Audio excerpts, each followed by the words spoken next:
Assalamualaikum warahmatullahi wabarakatuh. Perkenalkan nama saya Abdul Razak dengan NIM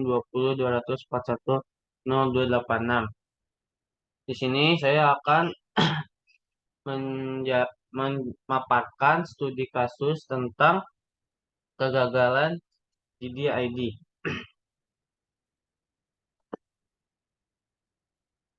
Nah, faktor terjadi kegagalan pada perusahaan GDID ini salah satunya bisa dilihat dari B2C, yaitu business to customer.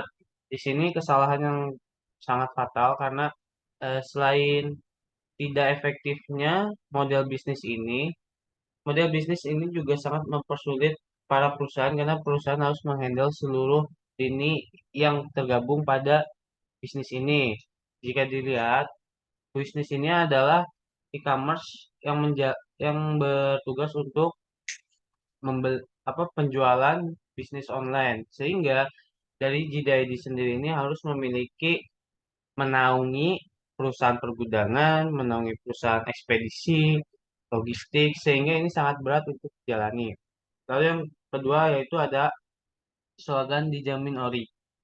Slogan dijamin ori ini memiliki salah satu faktor jelek yaitu di mana statement para konsumen terhadap JDID ini akan memiliki statement ya udah seperti bahwa JDID ini hanya menjual produk-produk yang itu saja gitu, tidak beragam dan bervariasi mulai dari harga dan produknya seperti para konsumen lainnya atau pesaing dari JDID itu sendiri.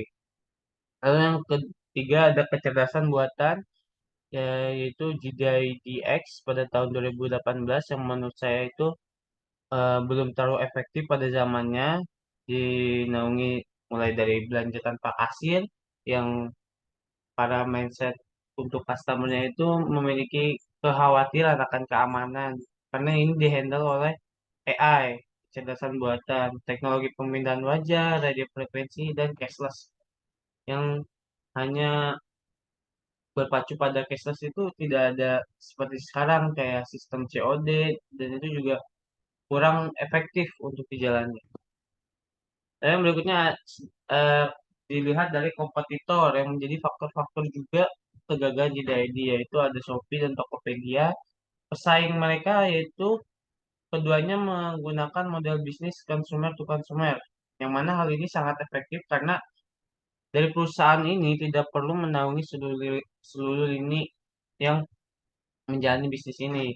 Seperti perusahaan pergudangan tidak harus dari Shopee atau Tokped, perusahaan ekspedisi, perusahaan logistik, seperti itu sehingga bisnis C2C ini sangat bagus dan lebih efisien dibandingkan B2B atau B2C. Pesaing lebih unggul di berbagai bidang karena tidak digantung satu perusahaan seperti perusahaan gudang dan platform dan logistik tadi saya bilang. Yaitu ada lalu yang berikutnya ada model bisnis yaitu institusi yang lebih ringan dibandingkan dengan si. Lalu solusinya adalah GDID jika ingin masih eh, berkembang dan menjadi bisnis ini, mereka harus berevolusi mengikuti perkembangan zaman dalam bisnis digital.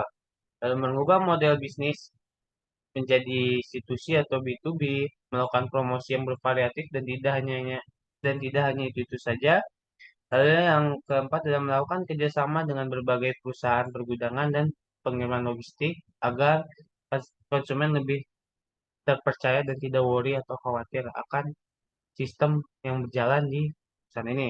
Lalu yang terakhir ada merubah konsep untuk menjual produk yang bervariasi dan tidak itu saja. Mungkin cukup sekian dari saya. Kurang lebihnya mohon maaf. Assalamualaikum warahmatullahi wabarakatuh.